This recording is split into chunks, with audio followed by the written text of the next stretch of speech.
All join palms and repeat after me. I take refuge in the Buddha. I take refuge in the Buddha. I take refuge in the Dharma. I take refuge in the Dharma. I take refuge in the Sangha. I take refuge in the Sangha.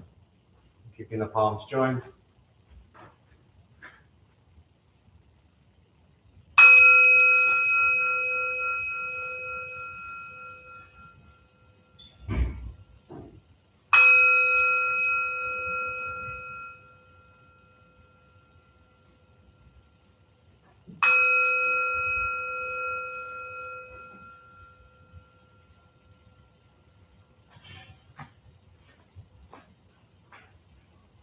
Put the palms down.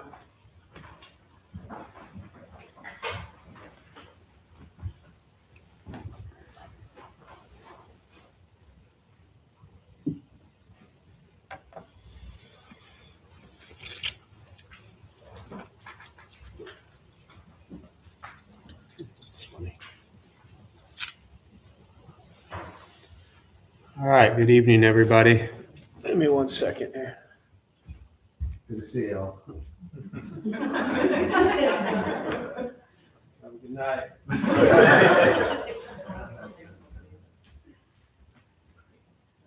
How's everybody doing?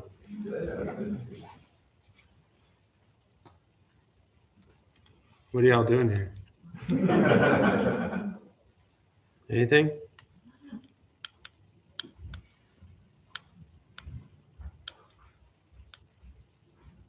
Why are y'all here? Waiting for you.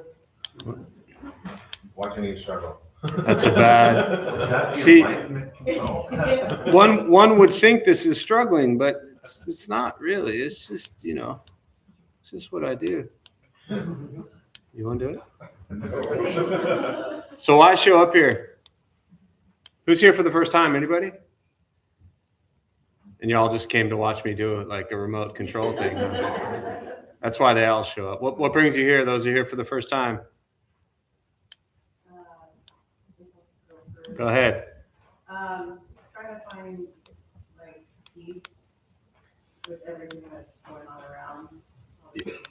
Yeah. Yeah, I'm a nurse, so a lot of things, especially over the past 5 years of COVID. So. Yeah. And the idea of finding peace with everything that's going on around you, how's that even possible? Find it. Where are you going to find it? Spiritual. That's what I believe in. In a remote. Yeah. Where could you possibly find it? Still looking for that. Still searching. Okay. Anyone else want to help her out here? Inside you. And one might think we need a spiritual journey for that to happen, but you really don't. You just have to stop looking. And part of the challenge is when we spend so much time, like all of us in this room, looking for peace in our own being, we tend to try to make peace with everything that's going on in the world, outside, with your profession, all that kind of stuff. It's not, none of that is peaceful. You're not going to find peace in any of that stuff. The world is a mess. Everything, COVID, the last 5 years, being a nurse, my God, thank you for everything you've done. And I know there's some other medical professionals in the room. You don't find peace in that. And that's part of the struggle is people are looking for peace in that stuff. We're trying to be peaceful with everything that's going on. And, two things we don't talk about here are religion and politics. And that's what keeps us a safe space. But with all that's going on in the world, you're trying to find peace in all of that. Good luck. Right? But what you can find peace in is your thoughts, your words, your actions, yourself. Peace of mind, peace of heart within you. And then from that perspective, you then go into the world of chaos. And instead of trying to find peace in that, you are at peace. And you are observing a freaking mess. It's always going to be that way. And that makes the search so much easier, because it, in essence, comes down to us no longer looking for something or someone else to be a certain way. Like all of a sudden the world is just magically going to, be a peaceful place. Not in our lifetimes, folks. I hate to be the downer, right? In case you thought in your lifetime you were going to see peace in every part of the planet. But it's not happening anytime soon. But you can be at peace now. You don't have to wait. You can be at peace now. And you can deal with, struggles like remotes, which are meaningless compared to some of the things that maybe I referenced in response to what you said. Those things matter. This thing doesn't really matter. I mean, for the record, I did get it to work, but that's just my ego happy at the fact that I got it to work. But learning to be at peace with things and how they are, and some things work and some things don't. So yeah, well, I'm glad you're here. I really was just rambling longer than normal as I was making sure this was set okay. So thank you for. What else? First time here. Who wants to follow that fun? One other hand I saw somewhere over here. Just going through some major people's lives, and I just want to try something new. Yeah. Anyone else in here going through major upheavals in your life? You just wanted to show you're not alone, That misery does love company, and it helps every once in a while, We call that Sangha. We call it community. At the beginning, we took refuge in the Triple Gem, Buddha, Dharma, Sangha. And the third one is the Sangha, which is the community, and finding comfort, safety, protection, home, whatever that might be, in the community of people that you sit with and practice with. And in that space, you're constantly filled with, others who are in a similar situation, even though it might be completely different than yours, right? But what when you come to places like this is everybody's here because they're struggling. Because if they weren't struggling, none of us would be sitting here right now, We'd be at home watching cartoons or, something else. So there's something about sitting with a group of people that are struggling that in, some weird, crazy way, it tends to help. So glad you're here. Thanks for showing up. All right, so I'm going to start with a meditation practice. A couple things to tell you before we begin. Nothing's going to happen to you. You're not going to float away. You're not going to have any mystical, magical experiences. The mind that races all day long is not going to shut off. Don't judge your practice. Meaning, don't ask yourself, is this working or not working? Are you doing it right or wrong? We're just going to sit. We're going to breathe. You'll hear sounds inside the room, sounds outside. This is life. Life is filled with chaos. And this practice is learning to get quiet and still within all of the chaos. Posture, you just want to be comfortable. If you're on a cushion, often it helps. Slide into the front third. Pushing the stomach forward allows the back to straighten. If you're on a bench or chair, also just trying to sit up straight, relaxing the shoulders. If you need to move during meditation, simply move. I will guide us as we begin, and we'll settle into a little bit of silence. Most important with this practice, do not expect anything. We're just going to sit and breathe.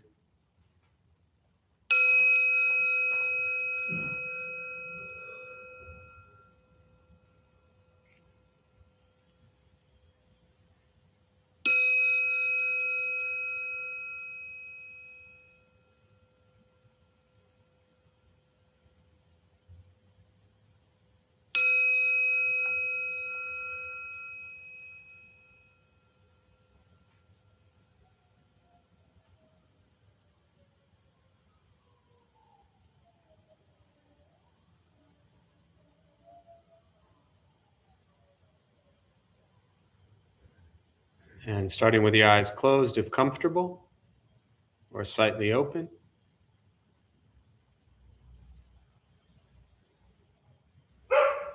Mouth is open or closed.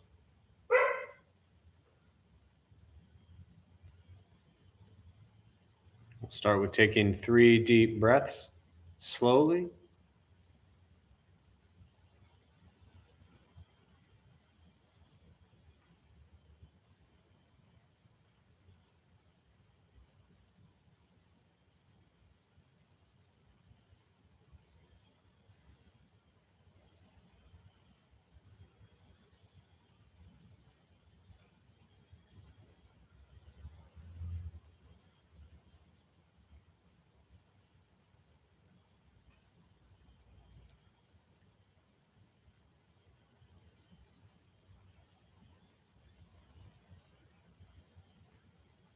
And eventually, settle into a natural rhythm of the breath.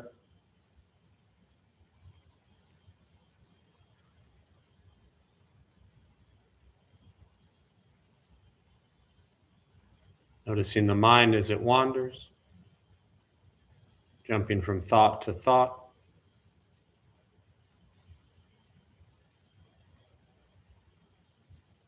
Start with gently guiding the attention, focus to the stomach or chest. Breathing in, feel them rise. Breathing out, feel them fall.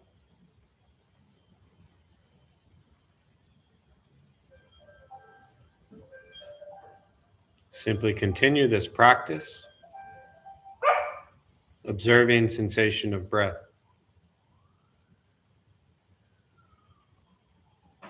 Expecting nothing but to sit and breathe.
As the mind wanders, lost in thought,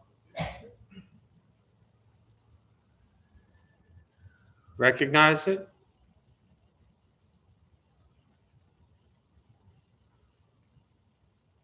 Release that thought.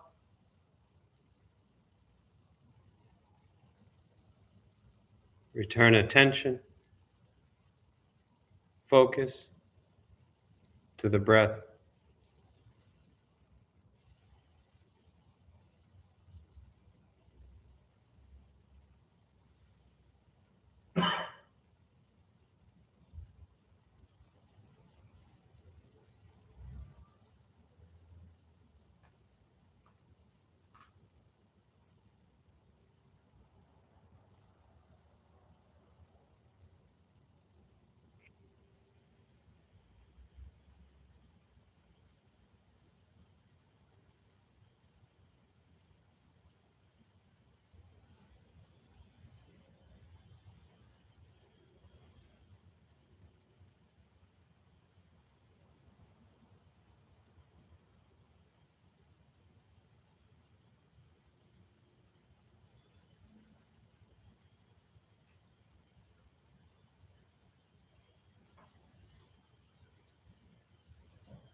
letting go of expectations,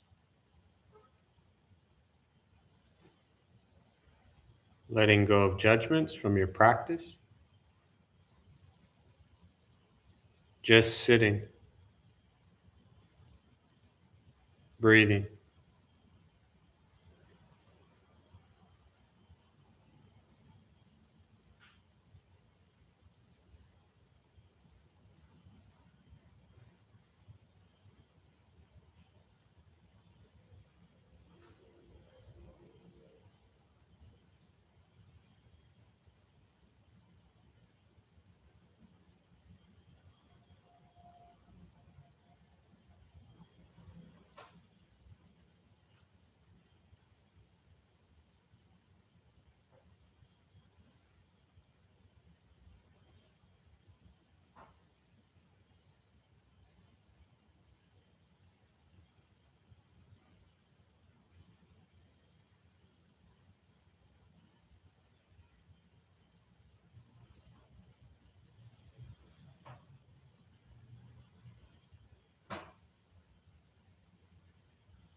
Learning to be comfortable in stillness, in quiet, wanting nothing but to sit and breathe.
Breathing in, follow breath in.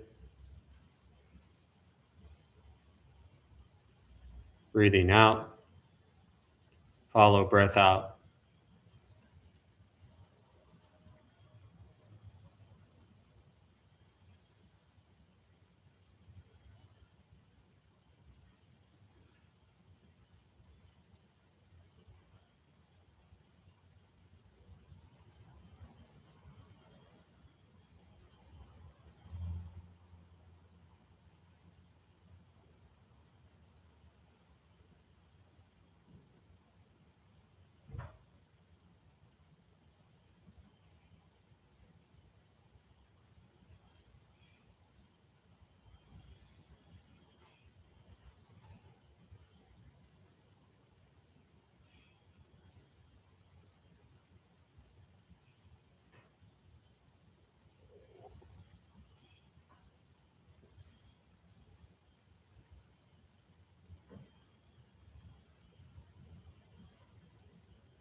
And with the body still, rested,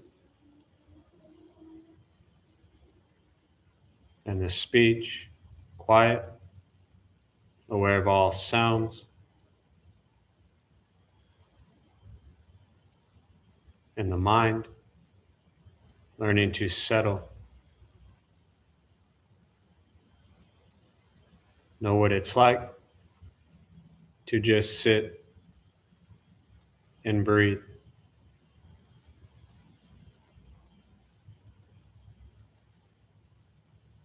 Knowing with each breath, there's nothing else to do.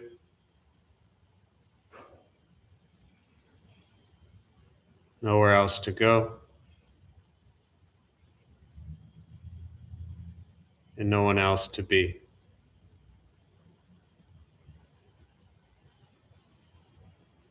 Everything beautiful, exactly as it is. Sitting, breathing.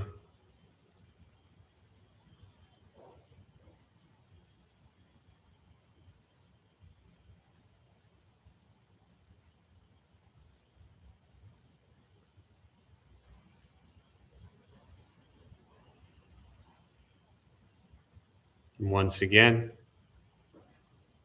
taking 3 deep breaths, slowly.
And as you slowly open the eyes, slowly beginning to move, and most important, with the practice of meditation, is to recognize how you feel now, immediately after. Compare this to how you typically feel throughout your day. Recognize the difference, if there is one. Ask yourselves how you'd prefer to feel every day for the rest of your life. And realize however you feel now, if it's quiet, calm, and still, or a busy mind, racing mind, whatever you're sitting with at this moment, has nothing to do with anything I said. It's nothing to do with how you sit and hold the hands or cross the legs. It's nothing to do with the sounds around us or anything else for that matter. It's everything to do with your own mind and your own mind's reaction to an external condition.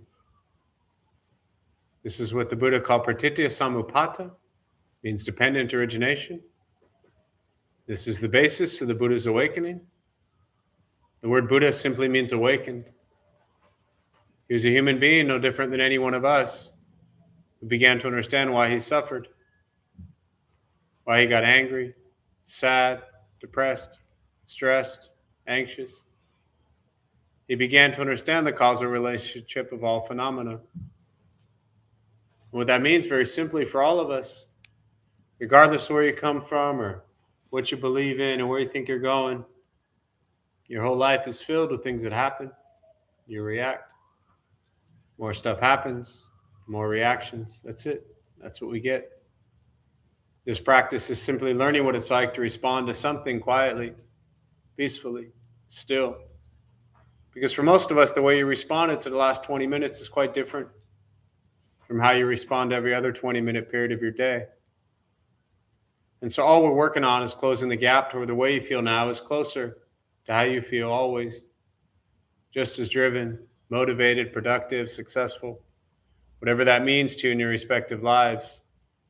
But with a mind that's steady, clear, focused, distracted by nothing, disturbed by no one. It's not an easy practice. It's not necessarily fun. It's not an escape, as often people think it is. If your life is a crazy, hectic, stressed out mess, meditation isn't going to fix that. It helps you become aware of your life that's a crazy, hectic, stressed out mess so you can make changes in your life. We spend much of our time running from things, people and places and things. And this practice is learning to sit with life as it arises. And life as it arises is not pleasant. It's the first thing the Buddha said. Life is filled with dukkha, suffering, discomfort, angst, dissatisfaction. That's what we get. All of us experience that to some degree or another every day in our lives. This practice is learning to be with that and sit. Meditation is free. Buddhist practice is free. It's just sitting, breathing, learning to be kind to yourself and everybody you encounter every moment of your life. Once we stop trying to change, fix, control, manipulate everything outside of us, and we work on changing our mind and our reaction to the world outside of us, things get simpler. But it's a practice. It's not a quick fix. It's not a 6-week course and all of a sudden you get some certificate and you're good to go. This is your life. We face challenges and difficulties every single day of our life, and that will never go away. And one of the most important aspects of this practice is embracing and understanding that idea and not thinking that there's just some magical fix out there somewhere, that some other thing is going to bring us happiness and joy, that some other religion, some other spiritual path, some other country, some other person, some other job, some other whatever, a new year. It's you. You are the one that's going to make yourself be okay. And if you can do that, then all the other stuff doesn't matter. And when I say it doesn't matter, I don't mean it's not important. Everything is important. Everything matters. But when I say the other stuff doesn't matter, meaning that stuff doesn't affect you in a way that crushes you. You observe it. You see it. You see the world that's a mess. You see relationships that are a mess. You see jobs that are a mess or lack thereof or whatever it might be. But you're okay. Because you have everything you need right now to be perfectly happy and at peace. And the challenge is most people spend their entire lives searching for it, realizing they just needed to look in the mirror. That's all. Running will get you tired. It's exhausting. Seeking and seeking and seeking, searching and searching and searching. Only I had this person, this place, this thing. We all experience pain, loss, trauma, varying degrees, and it's not pleasant and it's not fun. And I also am not trying to minimize the horrific things that are going on in the world, that always have gone on in the world and probably will for a very long time. Nor am I suggesting that we sit in places of privilege and ignore that, because those things are important. And as Thich Nhat Hanh teaches, to engaged Buddhism is to engage in the world, to fight to create change you want to see, but to fight to create change you want to see from a place of loving kindness and compassion, not from a place of anger and hatred, not from a place of judgment, not from a place of critique, not from a place of your view is better than everybody else's, but from a place of love, compassion, understanding, and forgiveness. And these things are so simple to do. Pretty sure by 8 o'clock tonight, we will all be there. So, with that, I'm going to pause. For me, I always really prefer to respond to questions, meditation, Buddhist practice, anything you're sitting with. Those are joining virtually, welcome. Sorry I didn't welcome you at the beginning. I was too busy having fun with this remote control thingy. But if you have any questions or you want to say hello, put it in the chat box. I'll do my best to respond. And we'll open up to questions.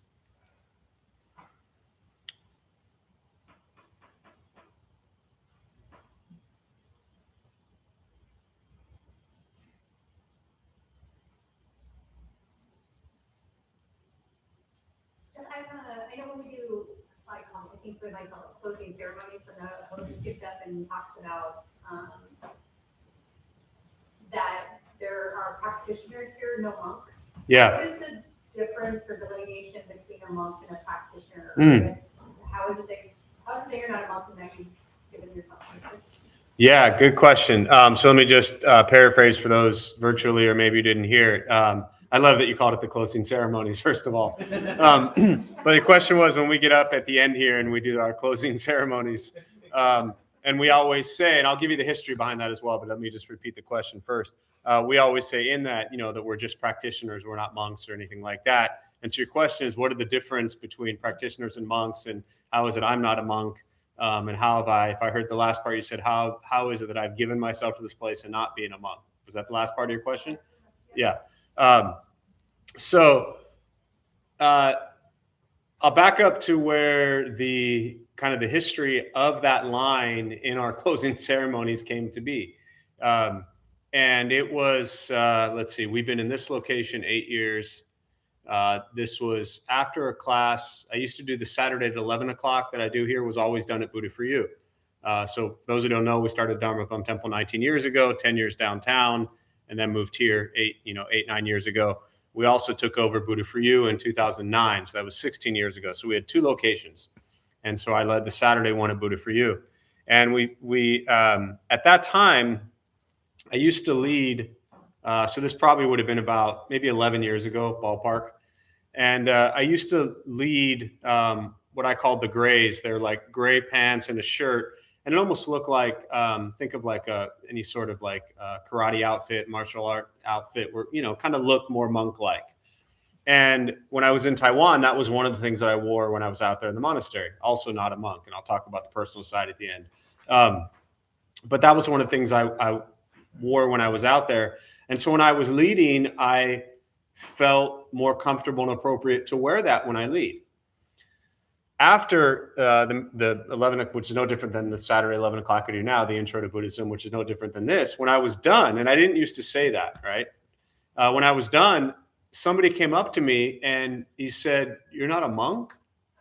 Like in a, kind of very unhappy way. And I said, "No." And he said, "I thought you were."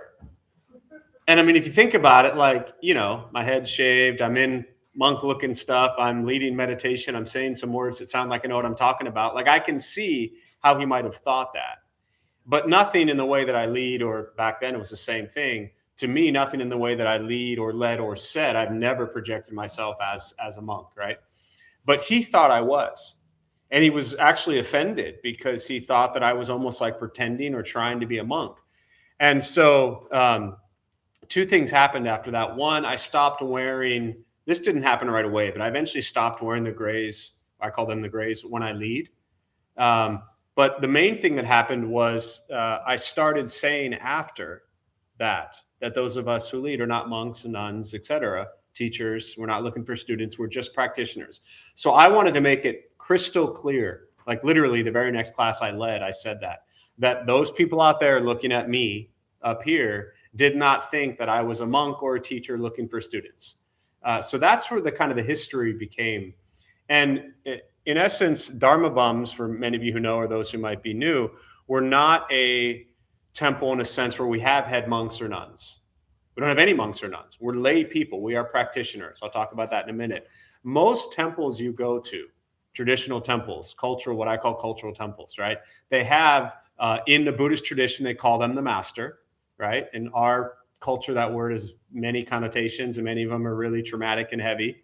But in the Buddhist world, they refer to the head as the Buddhist master. That could be a male or female, monk or a nun. So you would have that master, then you would have monks and nuns, and then you have lay people. In theory, all of them are practitioners. But when I say the word practitioner, I'm drawing a separation between a practitioner from a monk or nun. But monks and nuns also practice. When I say practitioner, what I'm really meaning is I'm just somebody who practices Buddhism in my day-to-day life, but I'm not a monk or a nun. And that's why that word practitioner goes along in that sentence with, we're not monks or nuns, we're just practitioners. And so when we started Dharma Bum Temple, we wanted to make it very clear that we were not a place that was being led by monks or nuns, that we were being led by lay people, non-monks, non-nuns, that we sit with you. It's why we picked the emaciated Buddha. Like, we're not enlightened beings. Not that monks and nuns are enlightened, but, we're just practitioners. And we struggle with life just like everybody else does. No different. By the way, so do monks and nuns. I spent a year living with monks and nuns every day. And often people think that they're different. They're just human. No different than you are. In fact, I remember one time somebody asked, this was out at the monastery in Taiwan, and somebody asked one of the nuns a question. Someone had come from, US, whatever. And the question started something to the effect of well, you're a nun, so you don't know what it's like to live with, the girl said, 3 sisters. And so she was giving the example as a young woman living with 3 sisters growing up. And the nun kind of laughed and responded to her. And she said, I live with, 100 nuns, right? And we have 2 bathrooms. So how is my experience any different than your experience? And what she was trying to point out to the individual asking the question was that monks and nuns, and this is for any of you who get to know monks or nuns and you go to places like Deer Park or Metaphorist Monastery, monks and nuns are just humans.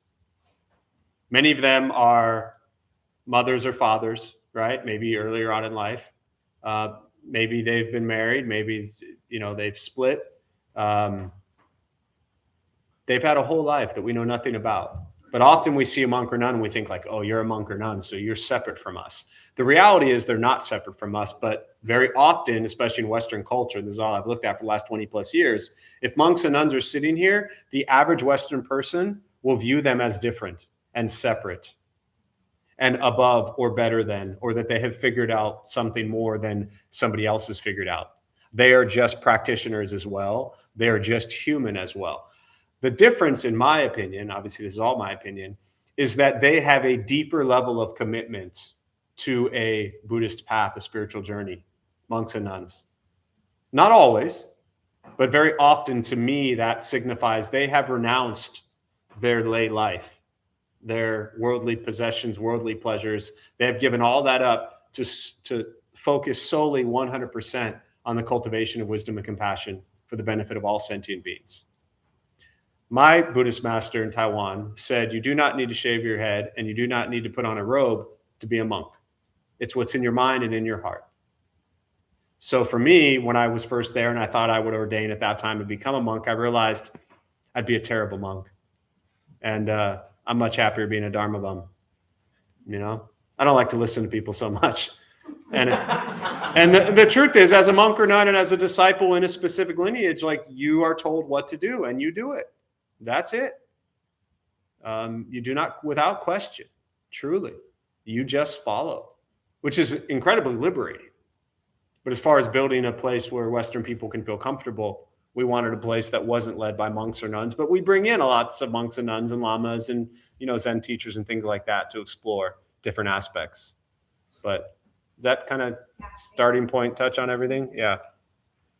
But if you've never spent time around monks or nuns, please do.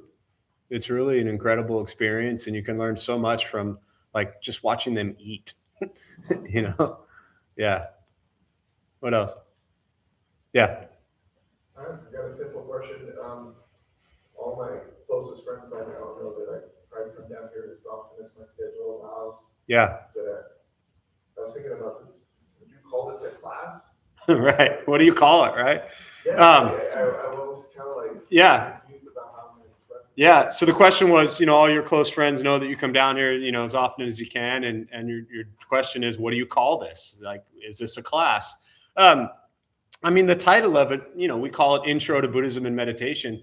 You can call it a meditation class.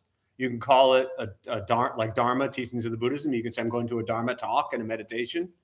I tend to not see in my, like Jeff's head, I don't tend to look at these things as classes because, again, that sets up the construct of a teacher and a student.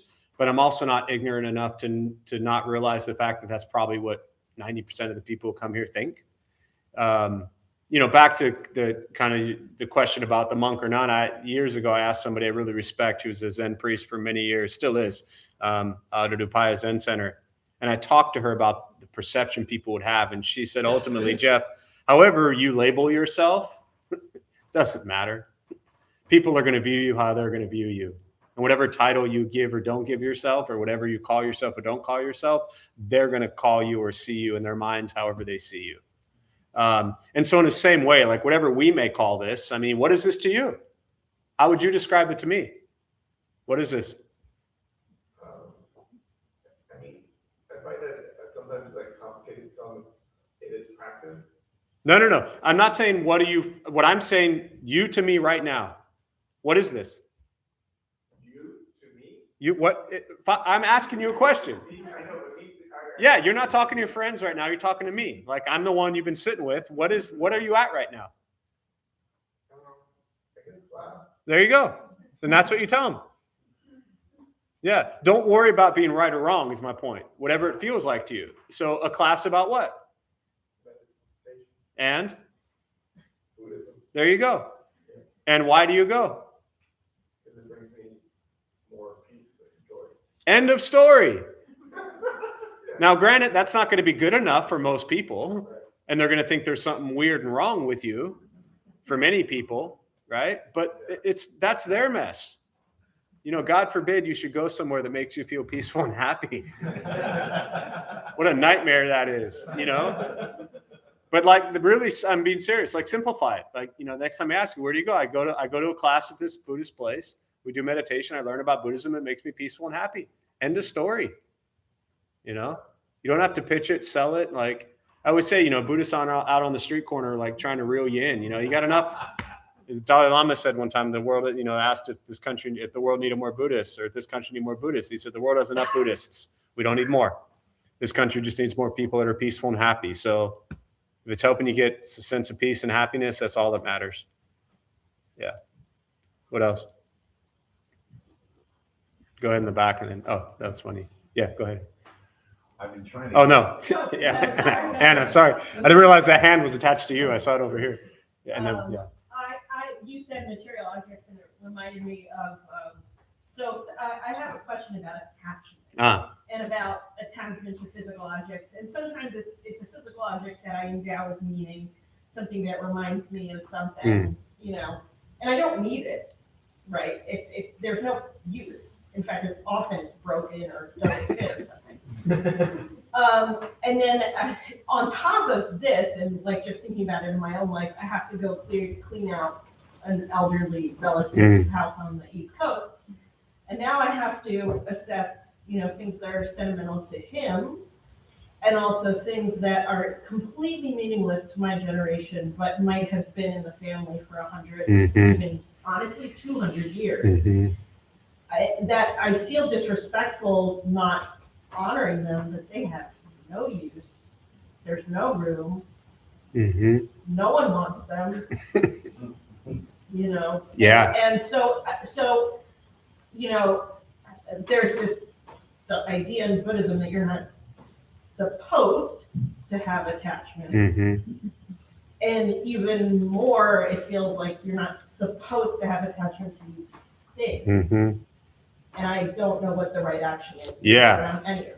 Yeah, I think, the only thing that I would like, I'm going to start with something you said at the end that for me, I would just throw out there as something to ponder. Like the way you said, in Buddhism, you're not supposed to have attachments. Like with air quotes, I don't see it that way.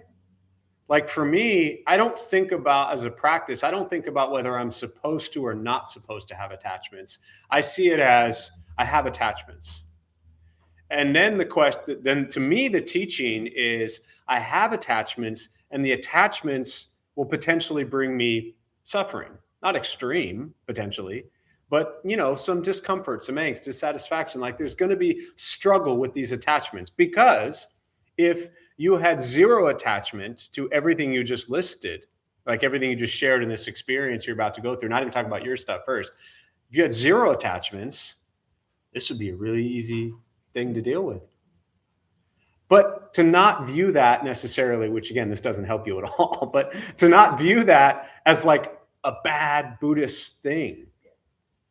Like you care. I often think, and I don't know that this is definitely a big topic to kind of debate, explore, discuss, but I often find, and I look at my own personal attachments, that the attachments are there because I care. And I find that to be a really beautiful thing, not a bad thing. Like I seriously, as a practitioner, I don't roam around thinking like, I don't want any attachments anymore, because then I feel like that a big part of my heart, I'm not there, it's why I have all my photo albums from childhood, now granted, everything I own does now fit in like a 5x5 space, but it's been over the years. But there are things that I am attached to, that my heart is still there and I'm not ready to move on from. And that's okay for me. And I don't view it as like, oh, I should be there already. What I did do, like truly, if I look at the things that I always kept, it was photo albums, all my sports collectible stuff that I've started slowly getting rid of, pretty much childhood stuff. And I had like all my old uniforms, like baseball, soccer, football uniforms from like literally my Little League hats that were like 45 years old. And I was like, can I really get rid of this? And this last time, I've had a storage unit forever. It was like started at 10x10 and then a 7.5x5 and then a 5x5, and now it's gone. And the stuff, what I finally did, is maybe coming back to your stuff, is that the Little League hats, that like I can see it yellow, it's nasty stains, like everything's got the stars on it. I took a picture of it. And if I ever want to go look at it, like there it is, like the picture of it and the seeing it, what I'm attached to is the heart and the memories of it. And I came to realize that a photo of it was the same thing as seeing it. And I did that with a lot of stuff. Now with somebody others, with someone else's stuff, that's a little bit different. But it sounds like if nobody else, like there's nobody else taking, I don't like to give personal advice, but there's nobody else that are taking this stuff. Why is that your responsibility to make sure like you've expressed into thought that it's important, and now move it on or not? But it's to lose sleep over that. Like I don't see it. Yeah. Second house I'm doing in 2 years. Well, and the other thing, last thing I'll say on this is that the interesting thing about when you go through experiences of clearing out people who passed or moved on stuff, it really is an eye opener for the self. It's like, my God, I've done that. I was like, I don't want anybody to have to do that with my stuff, This might help you. Did you meet Lekshi? Karma Lekshi Somo? Yeah. So brief story, Karma Lekshi Somo, Tibetan Buddhist nun, probably 50 years. She taught here for years, was a professor at USD, retired a couple years ago, moved back to Hawaii. And you can find her online, teaches there and stuff like that, but incredible Buddhist nun. And when she retired from USD a couple years ago, I went to help her pack up her office space, and man, she had a lot of stuff. She was a Buddhist nun for like 50 years, the most incredible woman, like incredible. And she had so much stuff because people gave her so much stuff. It was one office, like the length of this wall, this building, and like this long, narrow thing. And there was so much stuff in there. And we just tried to move it on to people that might appreciate it. Like it served its purpose. But for you to attach to like that story about for 200 years, it meant something and that, like, yeah. I found great joy recently with moving out stuff. And there's a couple local, like, and they're all over, I think, like free, giveaways type stuff. And it's people that really need stuff. And there's so much stuff I put in the alley here that like is taken. Yeah. One of the things I struggle with Buddhism. Oh, sorry. We'll come back.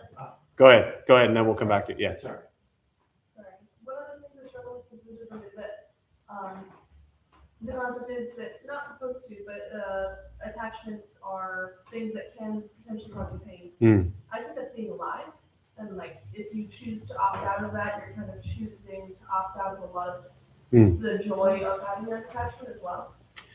Yeah. So I'm curious as to if there's something I'm missing. No, I mean, but I think what you're addressing is just the first noble truth that attachments do lead to suffering. So what I hear you saying is you're trying to justify why it's okay to have attachments. I'm not saying that's bad to do, but that's what I'm hearing in your question is the desire to justify why attachments are okay. And again, what I see is I don't see the Buddha saying attachments are bad, like evil, like you're going to hell. What he said to me, what I understand him to have said is that attachments are going to lead to suffering. And the Buddha said the first noble truth is that life is filled with suffering.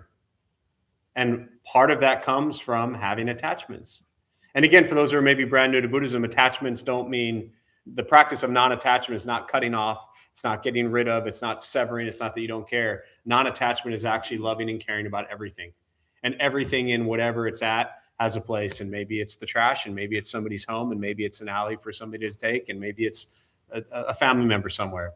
But to carry that responsibility is heavy. So yeah, attachments lead to suffering, and life is filled with that. Yeah. Go ahead. Sorry. I'll withdraw it. You sure? Yeah. I can sum things up. Okay. I was trying to read a book called Crazy Wisdom. Mm-hmm. Could not get through it because first thing he talked about is hopelessness. Mm-hmm. I have a family member who's not quite passing, but he's really close. And I was just thinking, when it comes to that, Buddhism is pretty hopeless. It doesn't offer any hope, ever seeing him again. And I intellectually, I accept it. Mm-hmm. And if you understand, but this does not accept it. Yeah, that's, yeah. No, I get it. So Crazy Wisdom, Chogyam Trungpa. So a lot of the words that he uses are interesting, but I mean, brilliant teacher and putting teachings into a Western context. But I want to focus very simply on the last thing you said, like Buddhism doesn't offer you hope. Buddhism's not there to give you hope. It's not why it's there. You're saying you're hoping that you see him again. But what does Buddhism teach about death? No. Well, it's storehouse consciousness. Right. There's a rebirth. So your illusion of who this person is the problem. You're attached to the story about who this person is, who's probably very important to you. And you're probably very important to them. And you're absolutely right. When people die, we don't see them again. Buddhism is not there to change that story. To me, Buddhism doesn't solve problems. It points out the true nature of reality. The reality is when this physical body dies, nobody's ever going to see it again. So the struggle is your attachment to the sense of self, your attachment to the physical form, and your view thinking that the physical form is what is actually important. But it's not. The physical form is just a shell, just holding the consciousness that has been around forever and will be around forever. But you have labeled it as this form, this body, my relationship, my dynamic, and that's it. To me, it's just real. But again, and to me, hopelessness, this idea of hopelessness, yes, I understand in the English language, the word hopelessness sounds so miserable. It's hopeless. But to me, the way I understand the teachings of hopelessness is to understand that to have hope for something is some wish that something's going to turn out some way in the future. As I always say, who drove here tonight and parked in the parking lot? Is your car there? Yes, I think so. You think so. Maybe they decided to tow it because it says, do not park here or you will be towed. You think so or you hope so. You have no idea, truly, if that car is there or not. You hope it is. But your hope of it being there or not doesn't change whether it's there or not. So the practices of abandoning hope, to me, isn't miserable. It's actually liberating because I can stop hoping that everything is going to go how I want it to go. Stop clinging, stop grasping, stop attaching, stop wanting every little thing to work out your way. Buddhist teaching tells us life doesn't work out your way. It just works. You know? Yeah. One more, I think, and then we'll close. Yeah. Sometimes I have a problem with like extremism. Yeah. Like I don't know if it's the way I was raised or just by nature I was born that way, but I have a very extreme personality right now. Mm-hmm. Very hard time finding the center and stuff. Yeah.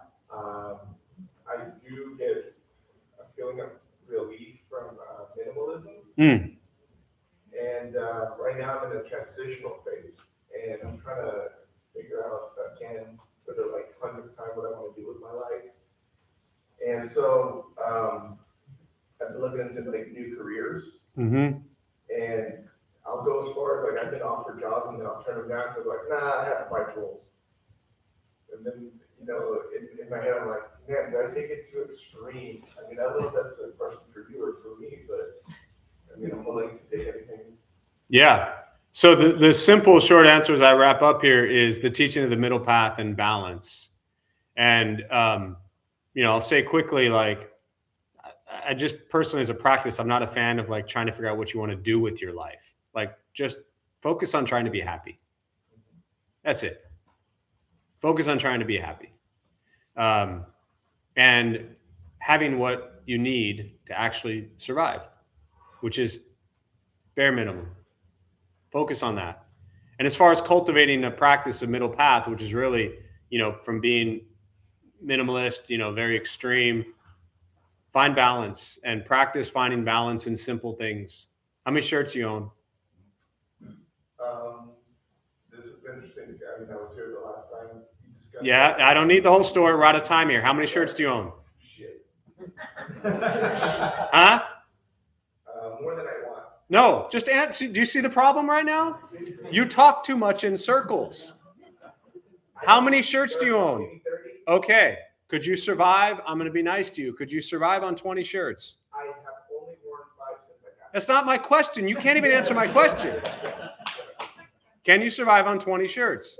Yes. So you're worried about like finding balance in life and like what you're going to do with the rest of your life and being a minimalist or being extreme, like all what you're going to do with the rest.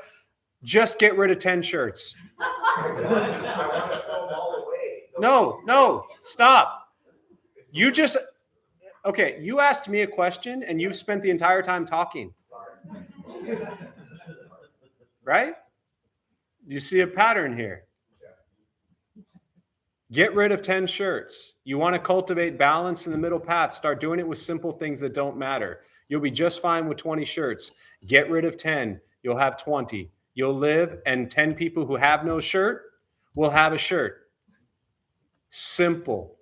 Find things in your life that you can do things like that with.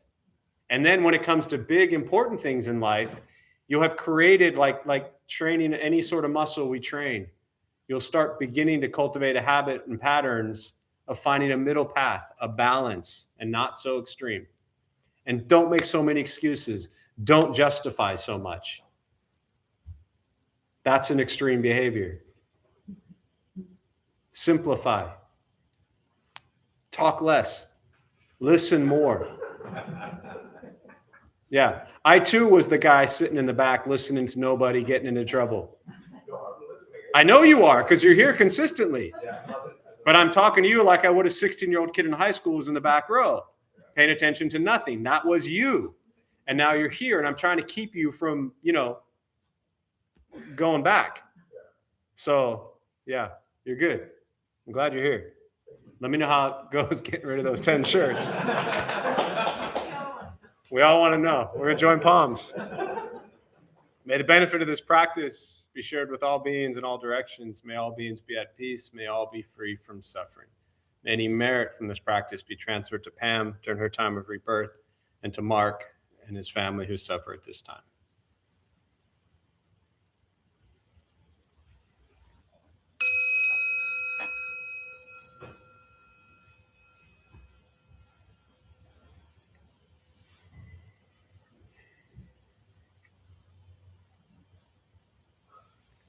All right. Before you all head out, we have a few announcements. Milena will be the first ever to deliver our closing ceremonies as we close out the year. Thanks, Milena. Hey everyone, I'm tonight's host, Milena, and for the record, I've given away 0 shirts. We opened the Dharma Bum Temple 18 years ago to introduce Buddhist practice to those who show up. Those who lead are not nuns, monks, gurus, masters, or teachers, and are not looking for students. They are simply practitioners sharing their interpretation of the practice. Every night we have different classes led by different people from various Buddhist traditions. We have a recovery song that we do several times a week for anyone with addiction, and our food redistribution program is every Thursday at 4:30 p.m., including New Year's Day. We have classes and programs every day, and everything we offer here is always free. The full schedule is on our website and also posted in the entryway above the shoe rack. We have a lending library. If you see a book you like, feel free to borrow it, then bring it back whenever you are done. Please straighten your seat or cushion before you head out. There's a few people to stay and close the last windows, which did actually make it warmer here tonight.